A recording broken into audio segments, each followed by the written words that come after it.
সফলভাবে বাঁচতে হলে তোমার দুটি জিনিস প্রয়োজন, তা হচ্ছে বুদ্ধি এবং রুচিবোধ। জীবনকে যদি তুমি ভালোবাসো তাহলে সময় নষ্ট করো না। জীবনটা সময়ের সমষ্টি দ্বারা সৃষ্টি। মৃত্যুর চেয়ে কঠিন হচ্ছে জীবন, কেননা দুঃখ কষ্ট বিপদ আপদ কেবল জীবনেই ভোগ করতে হয়। মৃত্যু তা থেকে মুক্তি দেয়। আমাদের জীবন আমাদের ইচ্ছার উপর নয়, আমাদের কর্মের উপর দণ্ডায়মান। কর্মহীন মানুষ হতাশার কাফনে জড়ানো একটি জীবন্ত লাশ। জীবন খুবই সংক্ষিপ্ত। তোমার সমস্ত কাজ ঠিক সময় মতো করে ফেলো।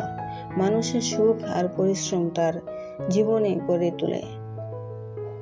গৌরবময় জীবনের একটি মুহূর্ত সাধারণ জীবনের বিরাট অংশ হতে অনেক বেশি মূল্যবান।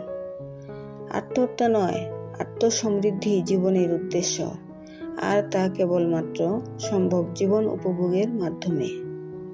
ভালো কাজ সবসময় করো, বারবার করো।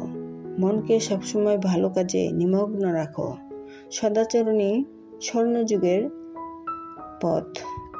জীবন যতক্ষণ আছে বিপদ ততক্ষণ থাকবেই। যখন একা থাকার অভ্যাস হয়ে যায়, ঠিক তখনই সৃষ্টিকর্তা কিছু মানুষের সন্ধান দেন। যখন তাদেরকে নিয়ে ভালো থাকার অভ্যাস হয়ে যায়, ঠিক তখনই একা হয়ে যেতে হয়। আমি যা নই তা হবার এবং আমরা যা করতে পারি না তা করার সংগ্রামই হলো জীবন। মানুষের যদি কল্পনা শক্তি না থাকতো তাহলে পৃথিবীতে এত উন্নতি হতো না।